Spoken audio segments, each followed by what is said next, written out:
Hello students, study time channel में आप सभी का स्वागत है। आज हम कक्षा 9 विषय विज्ञान तिथि 27 सितंबर 2021 का कार्यपत्रक 34 यानी कि वर्कशीट 34 करने जा रहे हैं। यह वर्कशीट हमें शिक्षा निदेशालय राष्ट्रीय राजधानी क्षेत्र दिल्ली से प्राप्त हुई है। आज की वर्कशीट आपकी चैप्टर गति पर आधारित है, जिसमें हम दूरी, विस्थापन और चाल के बारे में पढ़ेंगे। बेटा, जैसे आप जानते हो कि जब भी कोई वस्तु अन्य वस्तुओं की तुलना में समय के साथ अपना स्थान बदलती है तो वस्तु की इस अवस्था को गति कहते हैं। कि जब कोई भी वस्तु दूसरी वस्तुओं के कंपैरिजन में टाइम के साथ अपनी जगह बदल लेती है तो हम बोलते हैं कि वो वस्तु जो है वो गति में है। या हम सिंपल ये भी इसमें कह सकते हैं कि वस्तु की स्थिति में समय के साथ परिवर्तन गति कहलाती है। तो ये गति की परिभाषा हो गई। वस्तु की स्थिति में समय के साथ परिवर्तन गति कहलाती है। भौतिक विज्ञान में वस्तुओं की दो स्थितियां होती हैं, स्थिर विरामावस्था या गतिशील गतिमान अवस्था। तो जो हमारे भौतिक विज्ञान है, मीन्स फिजिक्स में दो ही अवस्थाएं होती हैं। या तो वस्तु होती है वो स्थिर होती है, हमें मतलब विराम अवस्था में रहती है, हमेशा रेस्ट में रहती है।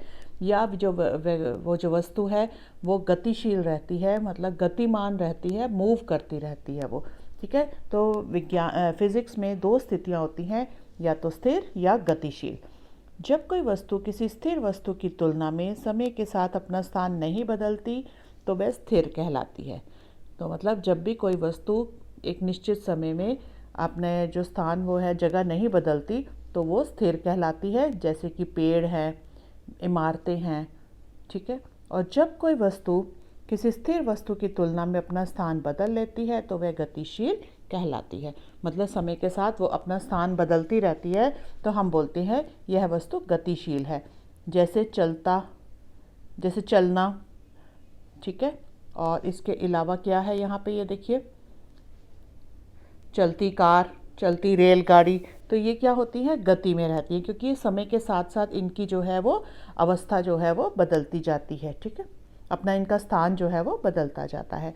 गति जो है वो तीन प्रकार की होती है। एक होती है सरल रेखीय गति। तो जब हम किसी सरल रेखा में सीधे हम चलते जा रहे हैं, या हम वक्र रेखा पर जो गति करते हैं उस गति को हम क्या बोलते हैं, सरल रेखीय गति। मतलब ये स्ट्रेट लाइन में होती है ये वाली गति। दूसरी आती है दोलन या आवृत गति।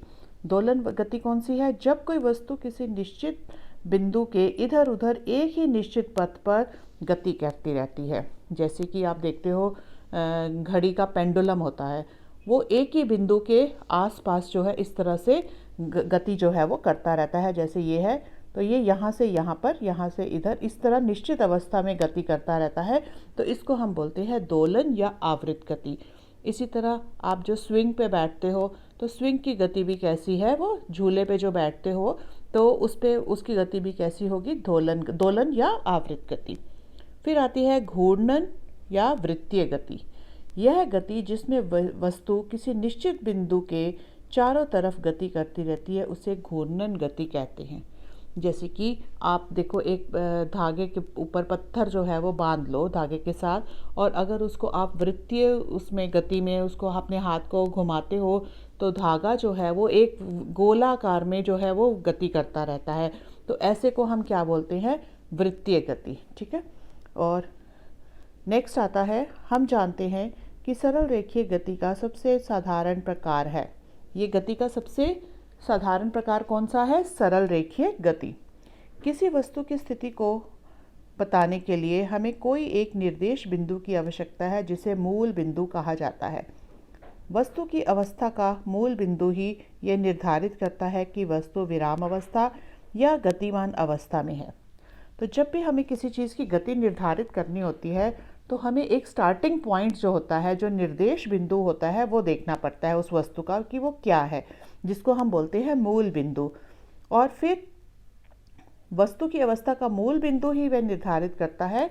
अब अगर हम कुछ समय के बाद देखते हैं कि वस्तु उसी मूल बिंदु पर पड़ी हुई है तो हम बोलेंगे कि वस्तु जो है वो क्या है, विराम अवस्था में है। अगर उस मूल बिंदु से कुछ समय के बाद वो वस्तु कहीं आगे चली गई है तो हम इसको बोलेंगे कि वो गतिशील अवस्था में है। ठीक है, जब भी कोई वस्तु अपने मूल बिंदु से हटती है तो वह गति करती है। जो एक फिक्स उसका मूल बिंदु है, मान लो यहाँ पे है, अगर वो यहाँ से इधर पहुँच गई है, इस जगह पहुँच गई है, तो हम बोलेंगे ये गति कर रही है। लेकिन अगर वो अपने मूल बिंदु पर ही रुकी हुई है तो हम बोलेंगे वो गति नहीं कर रही, विराम अवस्था में है। ठीक है। जब भी कोई वस्तु अपने मूल बिंदु से हटती है तो वह गति करती है और समय अंतराल में कुछ दूरी तय करती है। तो ये देखो, कुछ समय में उसने ये दूरी जो है वो तय कर ली। एक वस्तु द्वारा तय किया गया एक निश्चित पथ के माप को दूरी कहते हैं। ठीक है। तो हमने यहाँ पे दूरी की परिभाषा पढ़ ली कि क्या है, एक वस्तु द्वारा तय किए गए एक निश्चित पथ के माप को दूरी कहते हैं। यह एक अदिश राशि है, इसकी कोई दिशा नहीं है, यह सदा धनात्मक होती है, इसका मान शून्य नहीं हो सकता। ठीक है। जो दूरी है वो कभी शून्य नहीं हो सकती, उसको हम ज़ीरो नहीं कह सकते। एसआई पद्धति के अनुसार इसे मीटर में मापते हैं। फिर देखिए, किसी वस्तु द्वारा प्रारंभिक स्थिति से अंतिम स्थिति के बीच तय की गई दूरी कुल दूरी कहलाती है। कि हम प्रारंभिक स्थिति से और अंतिम स्थिति में जब पहुंचते हैं तो उसको क्या हम बोलते हैं, कुल दूरी कहलाते हैं। जैसे कि मान लो मैं यहाँ से ए बिंदु से हम चले, ये मैंने डिस्टेंस तय किया, फिर मैंने यहाँ से इधर आई, तो मेरी कुल दूरी क्या हो गई, इसको और इसको हमने प्लस कर दिया। ठीक है। तो कितनी हो गई, ये 3 है और ये 4 है, तो 3 + 4 कितना हो गया, 7। मतलब मैंने 7 सेंटीमीटर या 7 मीटर की दूरी जो है मैंने तय की है। ठीक है। एक वस्तु द्वारा उसके प्रारंभिक स्थिति से अंतिम स्थिति के बीच की न्यूनतम दूरी को विस्थापन कहते हैं। तो अब विस्थापन क्या होता है कि जैसे मैंने यहाँ पे मैं थी और मैं इधर से पहले गई, फिर मैं इधर से गई तो मैं यहाँ पहुँच गई। ठीक है। तो ये तो मेरी होगी दूरी। ठीक है, ये दूरी हो गई। और लेकिन विस्थापन क्या होता है, विस्थापन होता है कि जो दो बिंदुओं के बीच में, ये दो बिंदुओं के बीच में न्यूनतम दूरी, ये वाली, ये देखो ये न्यूनतम दूरी है ना, तो ये हो गया विस्थापन। तो ए सी जो है वो हो गया विस्थापन, और ए से बी, बी से सी जो हो गया वो क्या हो गई आपकी दूरी। तो मुझे लगता है आपको अच्छी तरह से समझ में आ गया होगा कि दूरी और विस्थापन में क्या अंतर है।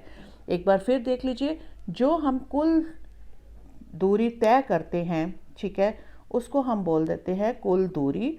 और विस्थापन क्या होता है, प्रारंभिक, ये प्रारंभिक है और ये अंतिम छोर है, इनके बीच की दूरी को हम क्या बोलते हैं, विस्थापन।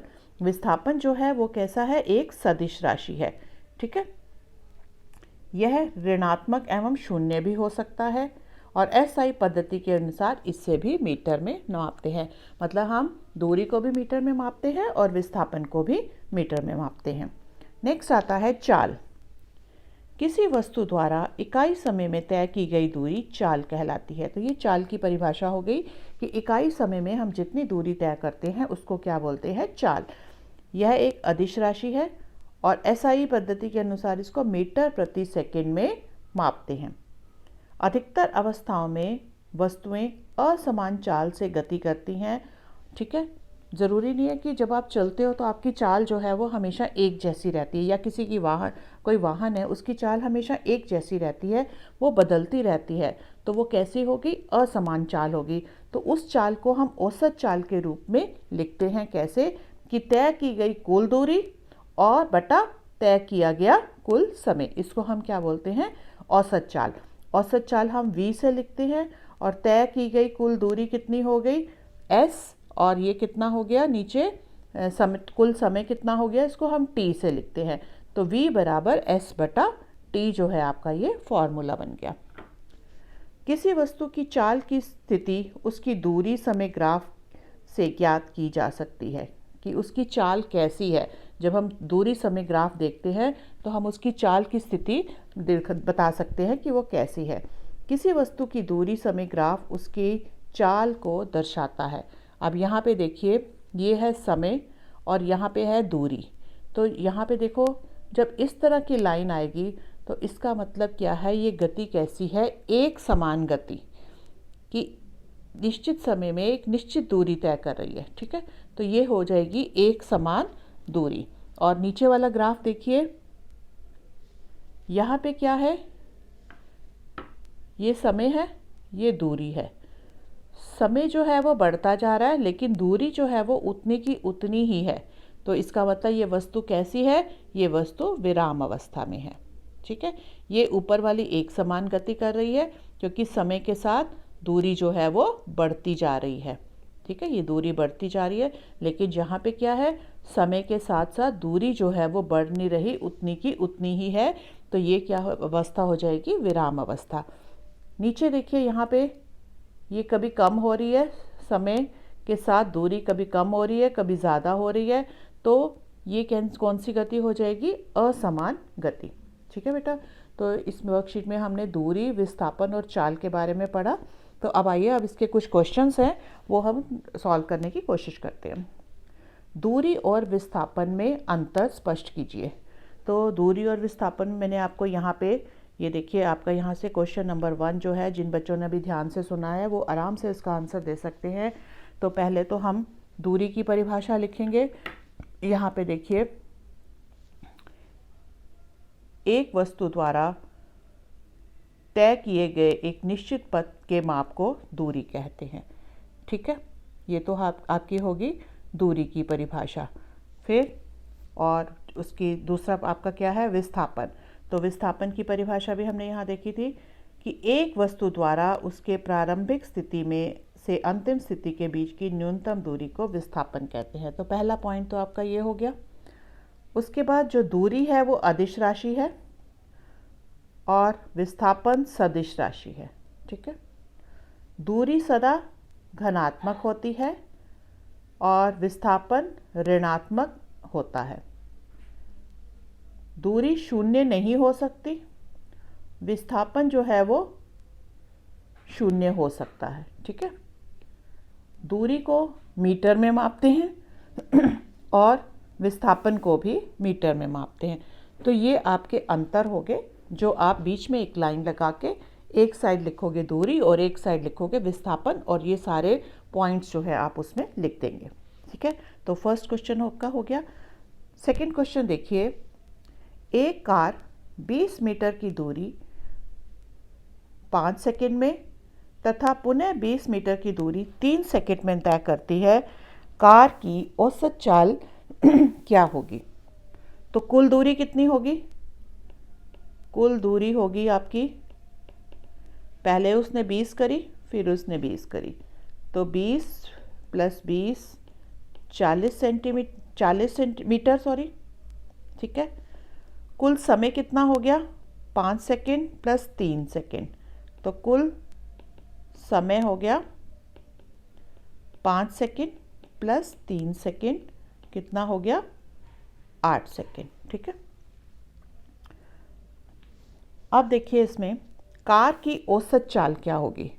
औसत चाल क्या होती है? आपने यहाँ पे पढ़ा, औसत चाल, पहले आप ये फॉर्मूला लिखोगे, औसत चाल बराबर तय की गई दूरी बटा कुल लिया गया समय, ठीक है। तो उसमें आ जाएगा 40/8, यहाँ पे आ जाएगा 40/8, क्योंकि कुल दूरी कितनी है? 40, कुल समय कितना है? 8, तो ये आ जाएगा 5 मीटर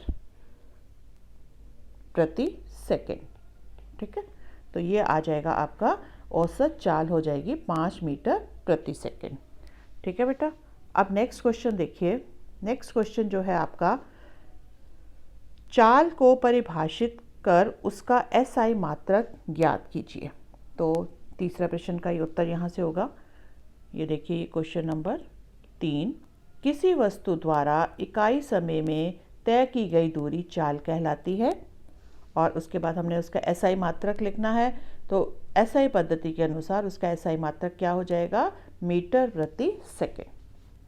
तो अब हम चौथा प्रश्न देखते हैं। चौथे में देखिए, दिए गए दूरी समय ग्राफ में A, B और C में किस में गति की दर सबसे अधिक है? यहाँ पे देखो, सबसे पहले हम यहाँ पे इसने कितना समय लिया? इतना, फिर ये वाला है, फिर ये वाला है।